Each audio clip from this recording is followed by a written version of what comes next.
সকাল প্রিয় দর্শক, আপনাদের সবাইকে আমন্ত্রণ জানিয়ে শুরু করছি চ্যানেল 24 এর সাপ্তাহিক নিয়মিত আয়োজন জিসকা প্রেজেন্স পিউলি মেডিকেল 24 অনুষ্ঠানে আজকের পর্ব। আপনাদের সাথে আছি আমি ডাক্তার সিফাত রহমান। প্রিয় দর্শক, আজকে থেকে 50 বছর আগের কথা যদি চিন্তা করি, সন্তান জন্ম দিতে গিয়ে মায়ের মৃত্যু ছিল অনেকটাই স্বাভাবিক ঘটনা, অর্থাৎ খুব বেশি বিস্ময়কর ব্যাপার সেটি কিন্তু ছিল না। কিন্তু বিগত 50 বছরের কথা যদি চিন্তা করি এবং এখন 2025-এ এসে দাঁড়িয়ে আমরা দেখতে পাই যে মাতৃ মৃত্যুর হার অনেকটাই কমে এসেছে, কিন্তু এখনও কিন্তু পুরোপুরিভাবে আমরা মাতৃ মৃত্যুকে বন্ধ করতে পারিনি। মায়ের মৃত্যু যেই কারণগুলোর জন্য হয় এর মধ্যে প্রি এক্লামশিয়া হচ্ছে অন্যতম, এবং চিকিৎসকরা বলছেন যে প্রি এক্লামশিয়াকে পুরোপুরিভাবে প্রিভেন্ট করা সম্ভব, বা প্রিভেন্ট করতে না পারলেও যদি আর্লি ডিটেকশন করা যায় সেক্ষেত্রে পেশেন্টের ম্যানেজমেন্টের মাধ্যমে সেই পেশেন্টটাকে কিন্তু একটা সুস্থ স্বাভাবিক ডেলিভারির মাধ্যমে একটি সুস্থ সন্তান উপহার দেওয়া সম্ভব। প্রিয় দর্শক, বুঝতেই পারছেন আজকের পর্বে আমরা প্রি এক্লামশিয়া বিষয়ে কথা বলবো। কথা হবে যে প্রি এক্লামশিয়ার পিছনের কারণগুলো কি কি এবং একটা রোগী আসলে কিভাবে বুঝতে পারবেন যে তিনি কি প্রি এক্লামশিয়ায় আক্রান্ত হতে যাচ্ছেন কিনা, এই বিষয়গুলো নিয়ে কথা বলবো। এবং ম্যানেজমেন্টের বিষয়টা তো স্বাভাবিকভাবেই উঠে আসবে। আমাদের সাথে আজকে স্টুডিওতে উপস্থিত আছেন আমাদের দেশে অত্যন্ত খ্যাতনামা একজন চিকিৎসক, আমাদের আজকের আমন্ত্রিত অতিথি ডাক্তার জেসমিন ইকবাল জুই। ধন্যবাদ। সহযোগী অধ্যাপক গাইনি বিভাগ, ঢাকা মেডিকেল কলেজ ও হাসপাতাল। প্রিয় দর্শক, আমাদের এই আয়োজনটি সরাসরি সম্প্রচারিত হচ্ছে, আপনারা কিন্তু আমাদেরকে টেলিফোনে সংযুক্ত হতে পারছেন আমাদের সাথে, এবং আমাদের আজকের চিকিৎসককে যে কোনো প্রশ্ন করতে পারছেন, যে নাম্বারটিতে ডায়াল করতে হবে সেটি টিভি স্ক্রলে একটু পরপর দেখতে পাচ্ছেন। ম্যাডাম, আপনাকে আমন্ত্রণ জানাচ্ছি। আপনাকে অনেক ধন্যবাদ আমাকে কিছু বলার জন্য, আমন্ত্রণ জানানোর জন্য। আচ্ছা ম্যাডাম, প্রি এক্লামশিয়া বিষয়ে কথা বলবো, যে আসলে প্রি এক্লামশিয়া শব্দটা কি আমাদের রোগীদের কাছে পরিচিত? আমাদের রোগীরা আসলে প্রি এক্লামশিয়াতে যখন ভুগতে থাকে তখন কিছুটা বুঝে, কিন্তু আমাদের যে সাধারণ জনগণ ঠিক এই নামে ওদেরকে খুব ভালো করে আমার মনে হয় জানে না। তবে মানুষ যেটা জানে অ্যাকচুয়ালি সেটা হলো যখন প্রি এক্লামশিয়ার এক্সট্রিম একটা পর্যায়ে গিয়ে এক্লামশিয়ার একটা এক্সট্রিম পর্যায়ে গিয়ে যখন খিঁচুনি হয়, যেমন আমরা যেটাকে মেডিকেল ভাষায় এক্লামশিয়া বলি, আমাদের জনগণ সেটাকে খিঁচুনি বলে। এটাকে খুব ভালো করে মানুষ অ্যাড্রেস করতে পারে যে খিঁচুনি হচ্ছে। আর মানুষ যেটা মানে মোটামুটিভাবে এটাকে অ্যাড্রেস করে সেটা হলো যে আমার প্রেশার বেড়ে গেছে, আমার হাত পা ফুলে গেছে, পায়ে পানি চলে এসছে, এইভাবে মানুষ আসলে এক্সপ্রেস করে।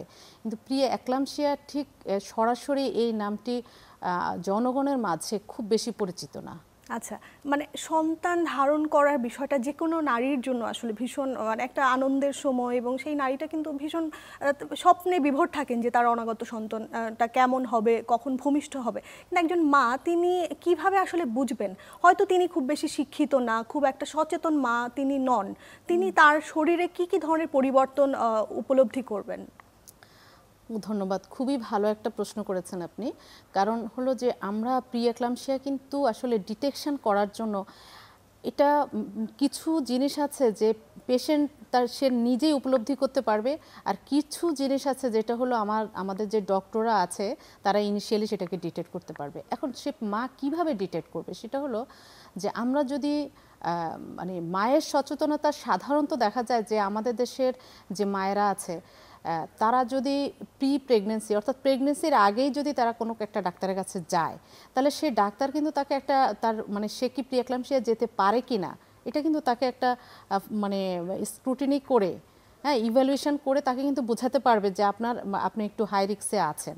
আর মা আসলে আগের থেকে বোঝার যদি তার এই নলেজটা না থাকে তাহলে সে কিন্তু নিজে বুঝতে পারবে না।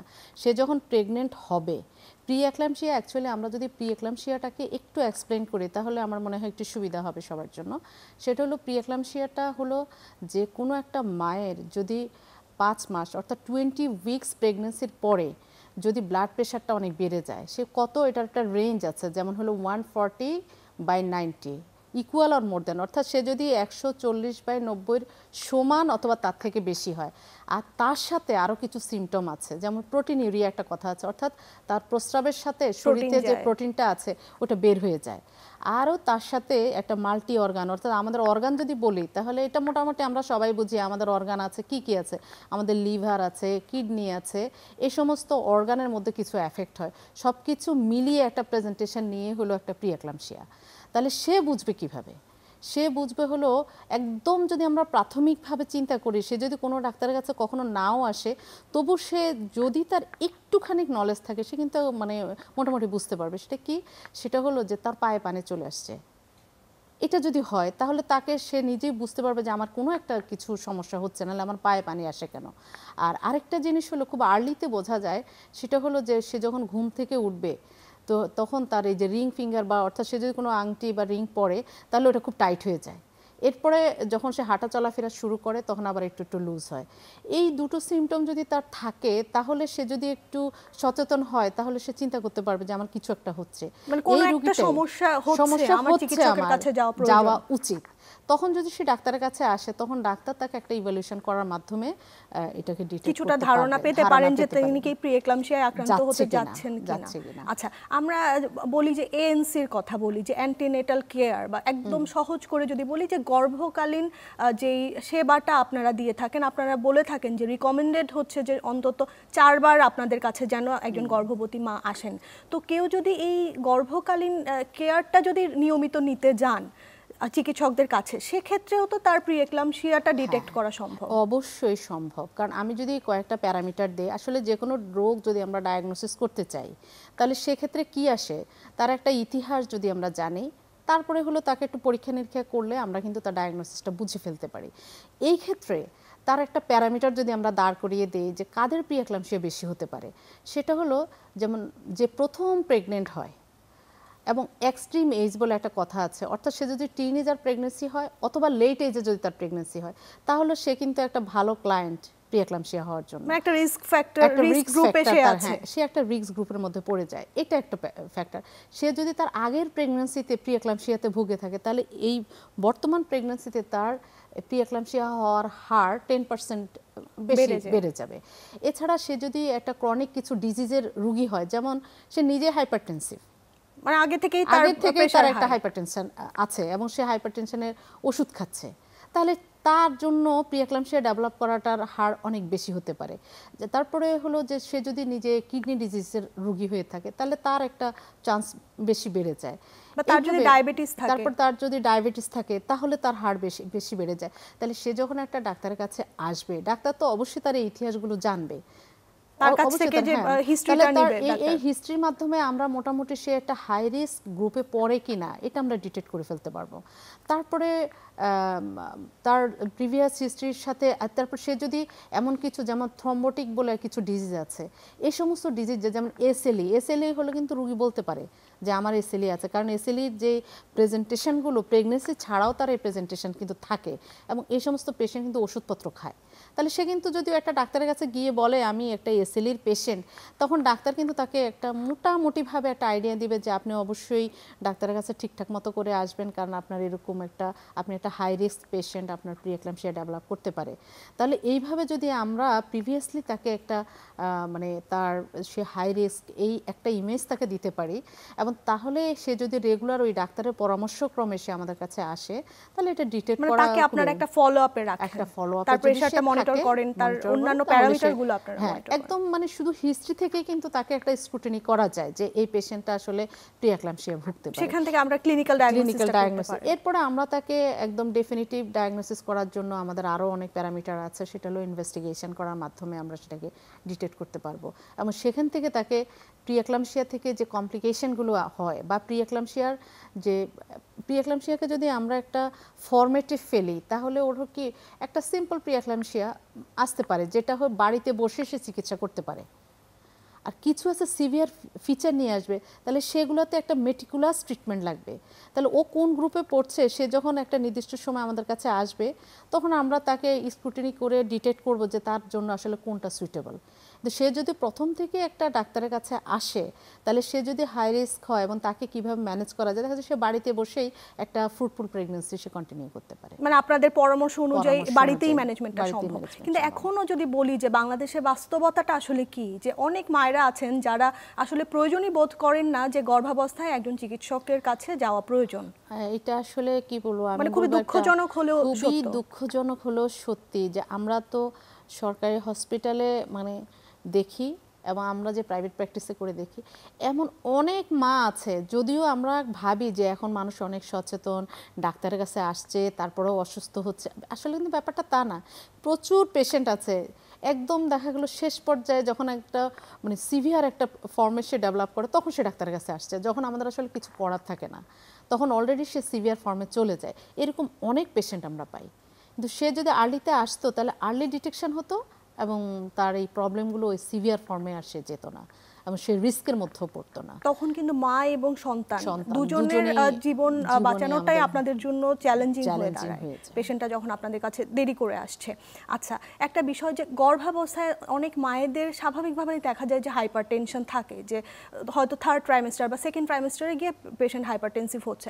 তো আসলে ব্লাড প্রেশার বেশি মানেই কি আসলে প্রি এক্লাম্পসিয়া? না, ব্লাড প্রেশার মানে আমরা যদি প্রেগনেন্সিতে প্রেশারের ব্যাপারটা বলি তাহলে এটার একটা মানে হলো যে প্রেশার ইন প্রেগনেন্সি, এই প্রেশার ইন প্রেগনেন্সির একটা ভাগ হলো প্রি এক্লাম্পসিয়া।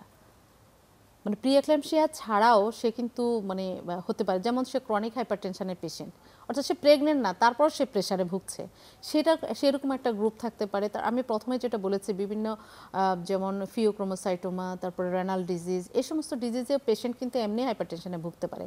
প্রি এক্লাম্পসিয়া তখনই আমরা বলবো যখন এটা ইউজুয়ালি হলো 20 উইকস অর্থাৎ 5 মাস পরে, তার সাথে অ্যাসোসিয়েশন প্রেশারের একটা লিমিট আছে, যেমন 140/90 বলেছি, এটা অথবা এর থেকে যদি বেশি হয় এবং তার সাথে আদার্স প্যারামিটার সাথে যোগ থাকতে হবে, তখন আমরা এটাকে প্রি এক্লাম্পসিয়া বলবো। যেমন প্রোটিনিউরিয়া একটা সিমটম আছে, ওইটা যদি আসে, তার সাথে আবার সিভিয়ার ফিচারগুলো মানে সিভিয়ার কতগুলো ফিচার আছে সেগুলো যখন এসে যোগ হবে তখনই সেটা প্রি এক্লাম্পসিয়া হবে। আমরা এক্লাম্পসিয়া শব্দটার সাথেও পরিচিত। সেই আসলে প্রি এক্লাম্পসিয়া এবং এক্লাম্পসিয়ার পার্থক্যটা প্রি এক্লাম্পসিয়া হলো আমি যেটা বললাম যে সেটা হলো মাল্টি অর্গান কিছু চেঞ্জেসের সাথে যদি হাই প্রেশার থাকে, প্রোটিনিউরিয়া থাকে, তখন আমরা সেটাকে প্রি এক্লাম্পসিয়া বলবো। এই ফিচারগুলোর সাথে যখন সে কনভালশন অর্থাৎ খিঁচুনি হয় তখন তাকে আমরা এক্লাম্পসিয়া বলবো। আমাদের দেশে মানুষ কিন্তু খিঁচুনির সাথে মোটামুটি পরিচিত। খিঁচুনি হলে যে এটা ভয়াবহ একটা অসুখ এবং এই পেশেন্ট একটা মানে খুবই খারাপ অবস্থায় দাঁড়িয়ে গেছে এবং তাকে বড় হাসপাতালে নিতে হবে, তাকে চিকিৎসা করলেও মরে যেতে পারে, মানুষের এই কনসেপ্টটা কিন্তু আছে, এই কনসেপ্ট আছে। কিন্তু তার আগে তাকে প্রিভেন্ট করলে সে যে খিঁচুনিতে পড়তো না, এই কনসেপ্টটা কিন্তু মানুষের মাঝে নেই। আমরা যদি এই জায়গাটাকে মানে ফোকাস করতে পারি এবং এই জায়গাটাকে আমরা যদি একটা মিনিমাইজ করতে পারি পেশেন্টকে সচেতনার মাধ্যমে, তাহলে আমার মনে হয় প্রি এক্লাম্পসিয়া এত সিভিয়ার পর্যায়ে গিয়ে এক্লাম্পসিয়া হওয়ার পসিবিলিটিসটা অনেক কমে যাবে। এবং মানে আলটিমেট আমাদের উদ্দেশ্য তো হচ্ছে যে মায়ের জীবন সেভ করা এবং ফিটাস যেন সুরক্ষিত থাকে, একটা সুস্থ সন্তান যেন পৃথিবীতে আসে, সেটাই তো আপনারা চান। হ্যাঁ, সেটাই আমরা চাই। আমরা যদি আমি আসলে এই অনুষ্ঠানের মাধ্যমে মানুষকে একটা জিনিস একটু ইনফরমেশন দিতে চাই, প্রি এক্লাম্পসিয়া কেন এত মানুষ মৃত্যু হয়, কেন এক্লাম্পসিয়াতে চলে যায়, আমরা যদি এটাকে একটু বলি, হ্যাঁ একটু বলি, সেটা হলো যে আমাদের বডির কতগুলো মেকানিজম আছে। প্রেগনেন্সিতে কিন্তু এই মেকানিজমগুলো প্রচুর চেঞ্জ হয়, মানে এই যে যেমন ব্লাড প্রেশারে চেঞ্জ আসবে, ব্লাডের সার্কুলেশনে চেঞ্জ হবে, আমাদের যে সমস্ত অর্গান আছে সেই সমস্ত অর্গানের যে ব্লাড সাপ্লাই আছে ওর চেঞ্জ হবে। তারপরে আমরা জানি ফুল যে ডেভেলপ করে সেই ফুলটাই হলো খুবই গুরুত্বপূর্ণ একটা জিনিস, কারণ ওই ফুল অর্থাৎ প্লাসেন্টা যেটাকে আমরা বলি, ওই হলো একটা বাচ্চাকে নিউট্রিশন দিয়ে বাঁচিয়ে রাখে। এখন এই যে আমাদের প্রি এক্লাম্পসিয়া হলে কি হয়, এই ফুলের ডেভেলপমেন্টটাই ঠিক মতো হয় না, নিউট্রিশনটা কম যাচ্ছে, বাচ্চার গ্রোথটা হ্যাম্পার হচ্ছে। যদিও মানে এটা মেডিকেল টার্ম, তারপর আমার কাছে মনে হয় যে একটু ইনফরমেশন যদি মানুষ জানে, সেটা হলো যে ফুলটা ডেভেলপ করার দুটো পর্যায় আছে। এটাকে আমরা ওয়েভ এ এবং ওয়েভ বি বলি। হ্যাঁ, ওয়েভ এটা যেটা ডেভেলপ করে এটা হলো যে ফার্স্ট ট্রাইমেস্টার অর্থাৎ 12 সপ্তাহ আগে এটা ডেভেলপ করে।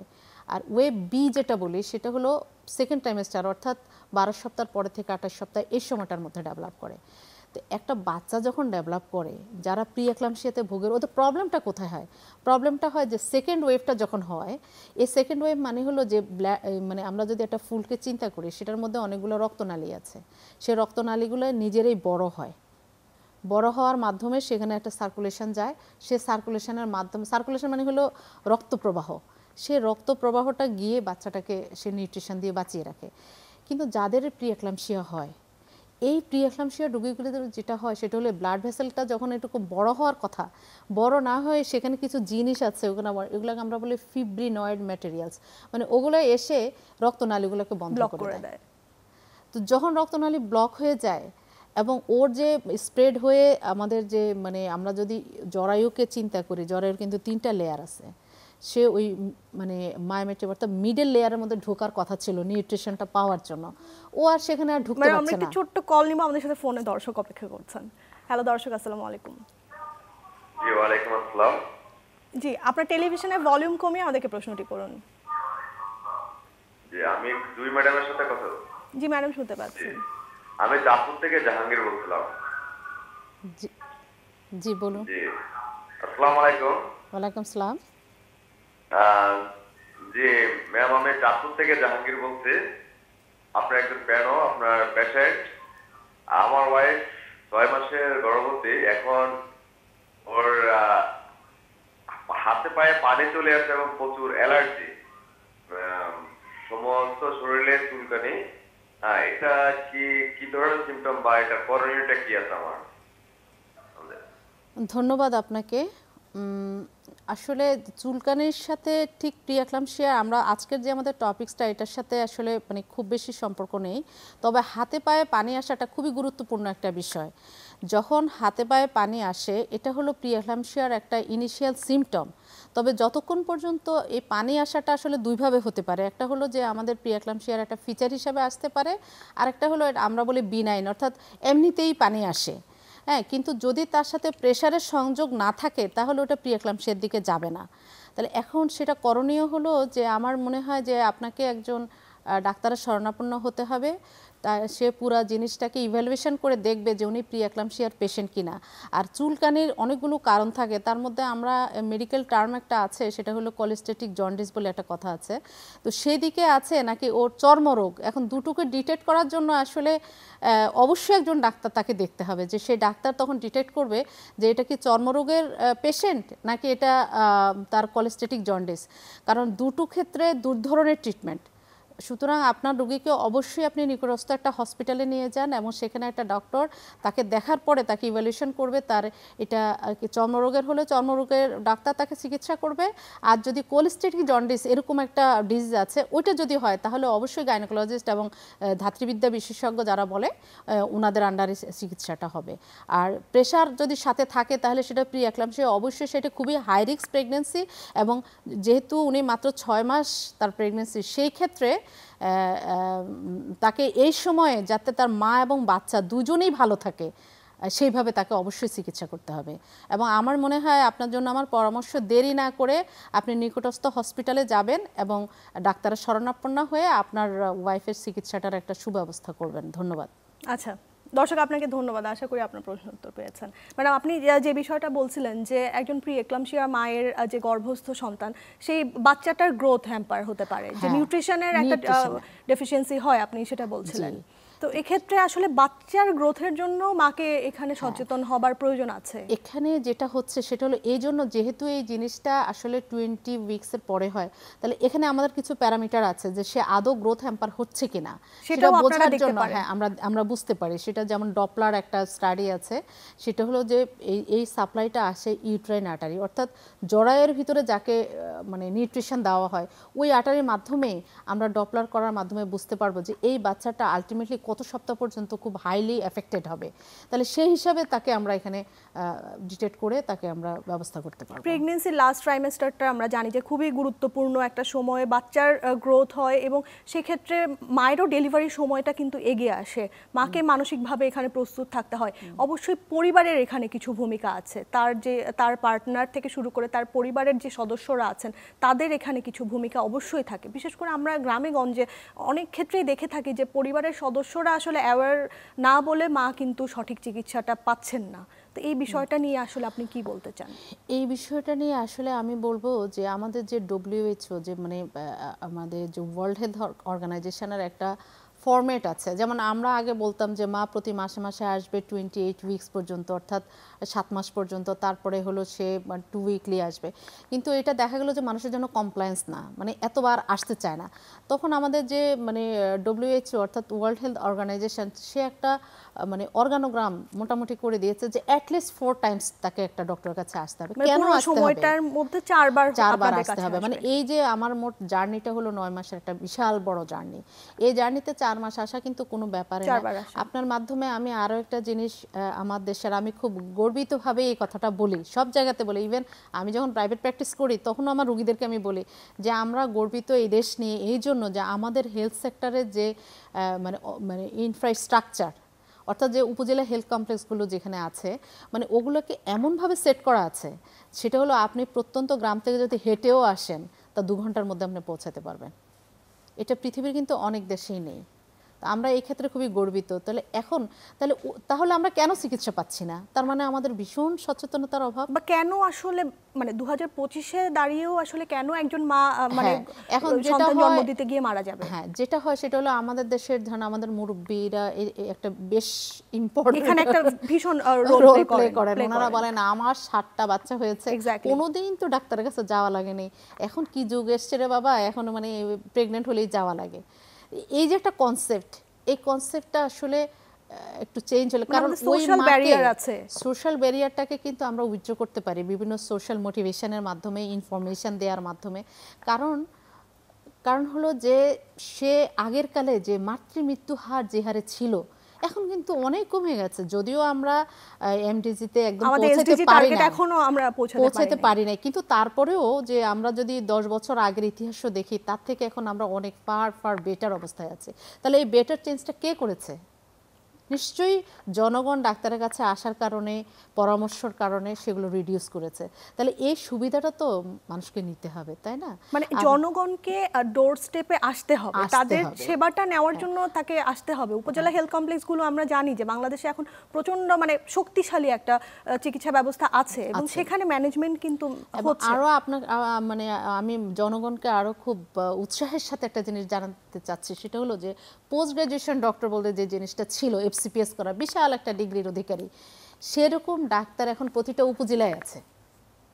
তার মানে হিউজ নলেজ নিয়ে যে একজন ডক্টর ওখানে বসে আছেন, জনগণ যদি সেখানে আসেন তাহলে তার চিকিৎসা কিন্তু প্রাথমিক পর্যায় থেকেই সম্ভব। এমন না যে তাকে ঢাকা শহরে আসতে হবে, বিগ প্রফেসরের কাছে যেতে হবে, তা কিন্তু না।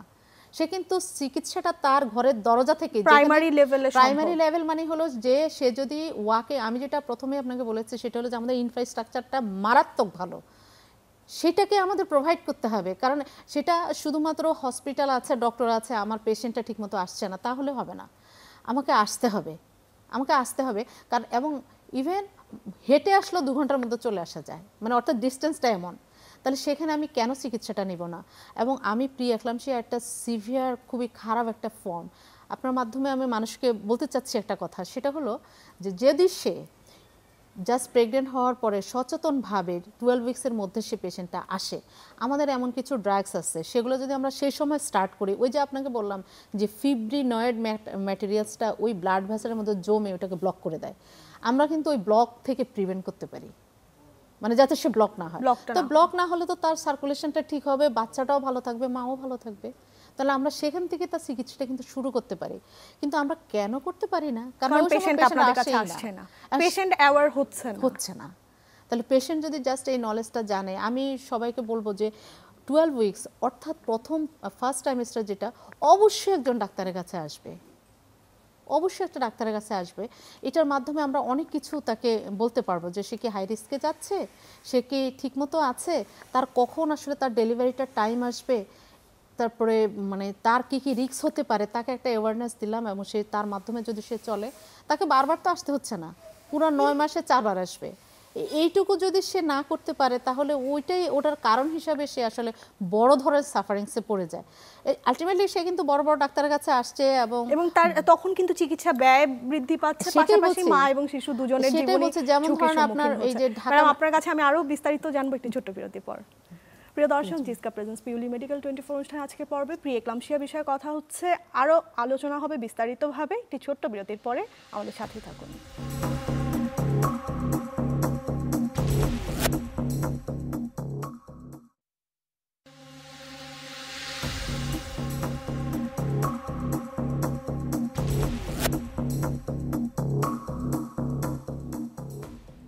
প্রিয় দর্শক, বিরতি শেষে আবারও আমন্ত্রণ জানাচ্ছি চ্যানেল 24-এর সাপ্তাহিক নিয়মিত আয়োজন জিসকা প্রেজেন্স পিউলি মেডিকেল 24 অনুষ্ঠানে।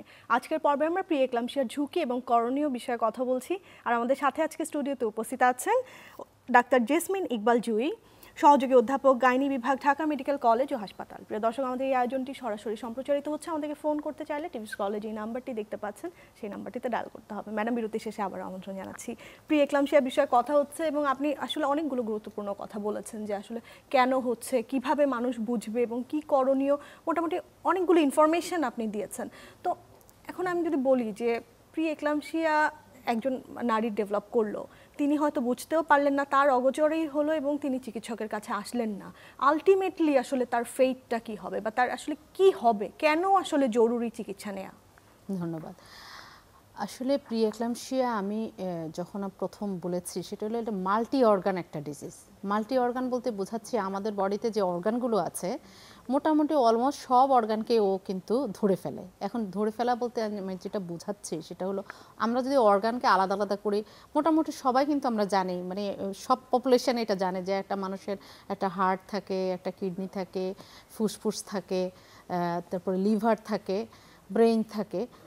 প্রি এক্লামশিয়া যেহেতু আমরা জানি কি রক্তনালী বয়ে গিয়েই রক্ত সমস্ত শরীরের মধ্যে রক্ত প্রবাহ করে, আর রক্ত প্রবাহ যে অর্গানে থাকবে না সেটাই মানে ওই অর্গানের জন্য ফেলিওর।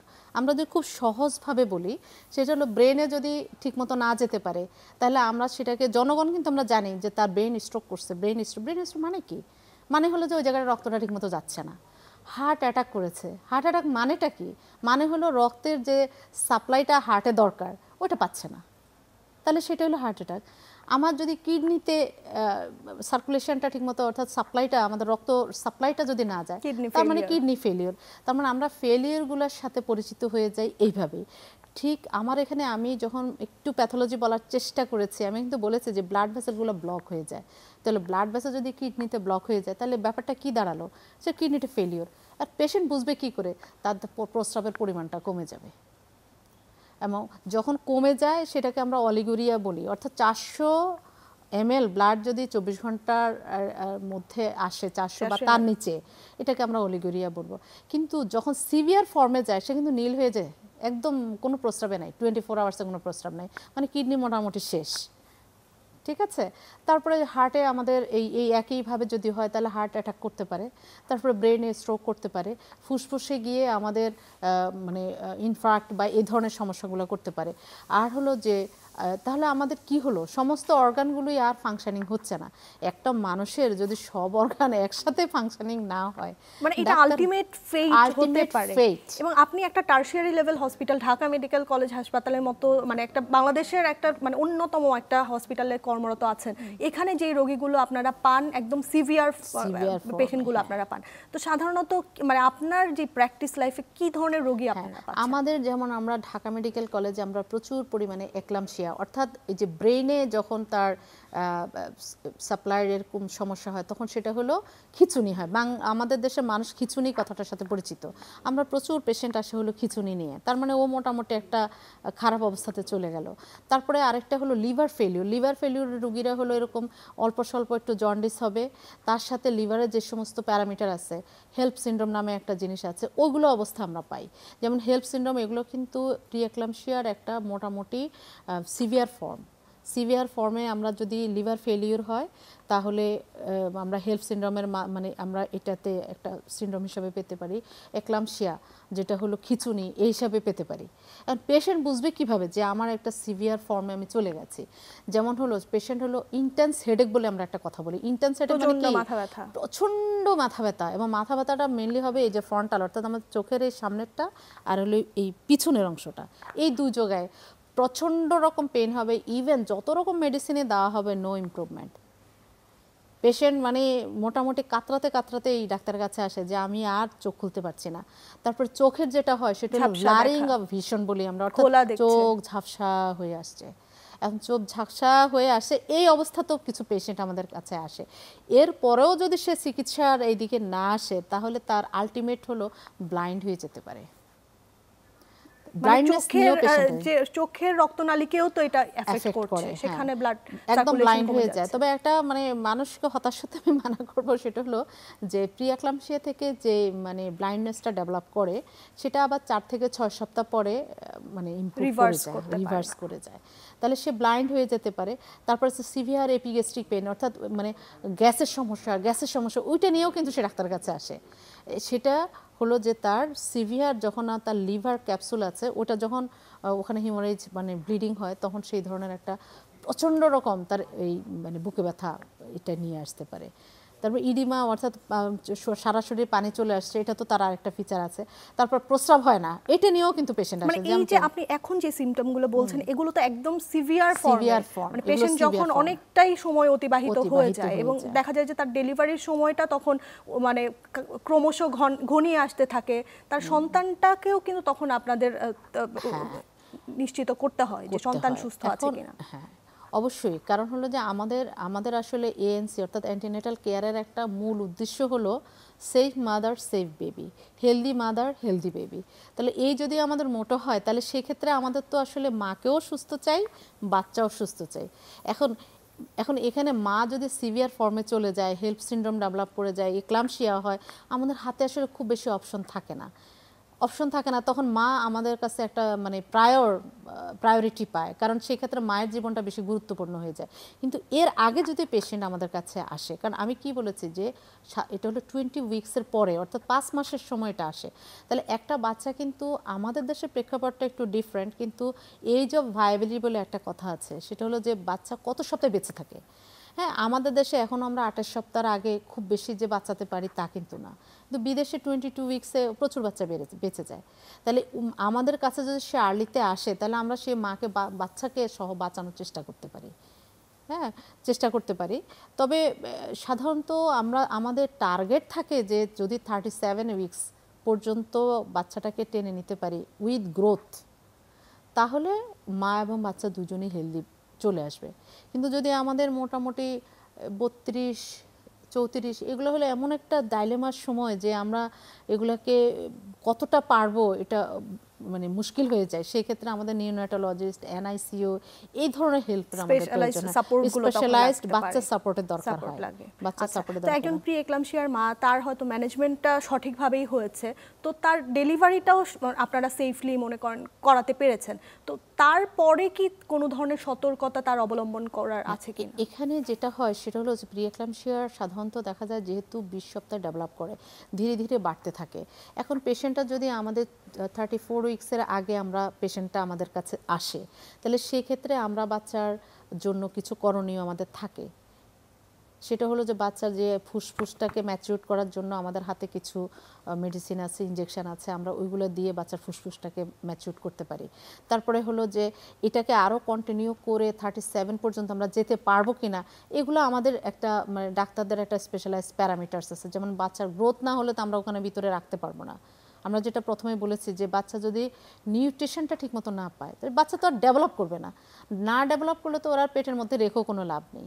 এবং ডেলিভারি পরবর্তী বিষয়টাও একটু জানতে চাই ম্যাডাম, মানে ডেলিভারির পরেও কি মায়ের কোনো এক্সট্রা সতর্কতা? ডেলিভারির পরের থেকে আমাদেরকে আগের ম্যানেজমেন্টটা বেশি, কারণ হলো কি আমাদের উদ্দেশ্য মাকেও সুস্থ রাখা, বাচ্চাটাকেও সুস্থ করে বের করে আনা, আমাদের দুটো উদ্দেশ্য। তাহলে সেই ক্ষেত্রে আমরা যদি যেমন আমাদের এখানে আসলো সে 32 উইকসে, তাহলে সেই ক্ষেত্রে আমরা তাকে যে বাচ্চার লাং ম্যাচুরেশনের একটা ব্যবস্থা আছে, তার বাচ্চাটা গ্রো করছে কিনা, যেমন বায়োফিজিক্যাল প্রোফাইল বলে একটা কথা আছে, আমরা সেটা করার মাধ্যমে বুঝতে পারি যে বাচ্চাটা গ্রো করছে কিনা। হ্যাঁ, বাচ্চা যদি গ্রো হতে থাকে তাহলে তারপরে হলো যে তার যে প্রেশারটা অনেক বেশি হয়ে গেছে, আমরা সেই প্রেশারটাকে কন্ট্রোল করার জন্য অ্যান্টিহাইপারটেনসিভ আছে। অ্যান্টিহাইপারটেনসিভ একটা না, বহু অ্যান্টিহাইপারটেনসিভ আছে। তাহলে আমরা একটায় যদি কন্ট্রোল না করতে পারি আমরা দুইটা দিব, দুইটা না করতে পারলে আমরা তিনটা দিব। এইভাবে আমরা মানে হাইপারটেনশনটাকে ডেভেলপ যাতে না করে বা কন্ট্রোলে থাকে আমরা সেই ব্যবস্থা করতে পারি। তারপরে বাচ্চার ব্রেন ডেভেলপমেন্টটা যাতে কোনো হ্যাম্পার না হয়, যেমন ম্যাগনেসিয়াম সালফেট একটা মানে আছে, মানে ওষুধ আছে, এটার মাধ্যমে মা যাতে কনভালশন অর্থাৎ খিঁচুনিতে না যায় আমরা সেটাকে প্রিভেন্ট করতে পারি। তারপরে ওইটার মাধ্যমে বাচ্চার ব্রেন ডেভেলপমেন্টটাকেও আমরা ঠিকঠাক মতো করে করতে পারি যাতে ব্রেনটা হ্যাম্পার না হয়। তাহলে আমাদের আলটিমেটলি গোলে কিন্তু আমরা চলে যাচ্ছি যে মাকেও আমরা হেলদি রাখছি, বাচ্চাটা, কারণ যখন প্রেশারটা মেনটেন হবে তখন কিন্তু তার ওই যে মাল্টি অর্গান বলে আমি যে কথাটা বলেছি সেই অর্গানটা আর আসছে না, কারণ ওখানে পারফিউশন হচ্ছে, রক্ত সাপ্লাই হচ্ছে, ওগুলো ঠিকঠাক মতো বেঁচে থাকছে, অর্গানগুলো সেফ থাকছে, পেশেন্টের সেই সিভিয়ার ফর্মে যাচ্ছে না। হ্যাঁ, আমরা অনুষ্ঠানের একদমই শেষ পর্যায়ে চলে এসেছি, আমরা শেষ করব। তো তার আগে দর্শকদের জন্য যদি আপনি কোনো মেসেজ দিতে চান। আমি দর্শকদের জন্য আমার একটাই মেসেজ, সেটা হলো যে আমি বারবার একটা কথা বলার চেষ্টা করেছি, সেটা হলো আমাদের ইনফ্রাস্ট্রাকচার মারাত্মক সুন্দর, এটাকে অ্যাপ্রিসিয়েটিং সুন্দরই বলা যাবে, যে হেঁটে আসলে 2 ঘন্টা আসা যায়। আপনারা যখনই প্রেগনেন্সি হওয়ার জন্য প্রি প্রেগনেন্সি কাউন্সেলিং বলে একটা কথা আছে, আমার মনে হয় এখন যে সময় এসছে প্রতিটা মা একটা প্ল্যান করে যদি প্রেগনেন্সি নেয় তাহলে সে প্রি প্রেগনেন্সি কাউন্সেলিং করার জন্য একজন ডাক্তারের কাছে যাবেন, উনি তাকে রিস্ক আছে কিনা অ্যানালাইসিস করে তাকে একটা ফর্মুলা দিয়ে দিবে, এবং এর পরে অন্তত অ্যাটলিস্ট WHO যে প্রোটোকলটা আছে সেটা প্রতিটা মা প্রতিটা পরিবার ওই মানে যেই প্রেগনেন্ট মহিলা আছে তাকে সাহায্য করা উচিত এবং ডাক্তারের কাছে নিয়মিত একটা চেক আপ করা উচিত। তাহলে আমার মনে হয় যে মায়ের জীবন এবং বাচ্চার জীবন দুটোই সুন্দরভাবে, অর্থাৎ আমাদের যে মোটো সেটা হলো healthy mother and healthy baby. Madam আপনাকে অসংখ্য ধন্যবাদ আমাদেরকে সময় দেওয়ার জন্য। আপনাকে অনেক ধন্যবাদ, আমার দর্শকদের জন্য অনেক ধন্যবাদ। প্রিয় দর্শক, কথা ছিল প্রি-এক্লাম্পসিয়া বিষয়ে। আশা করছি আপনারা উপকৃত হয়েছেন। আপনাদের সাথে দেখা হবে সামনের পর্বে নতুন কোনো বিষয় নিয়ে। সবাই ভালো থাকবেন, সুস্থ থাকবেন এই প্রত্যাশা ব্যক্ত করে বিদায় নিচ্ছি।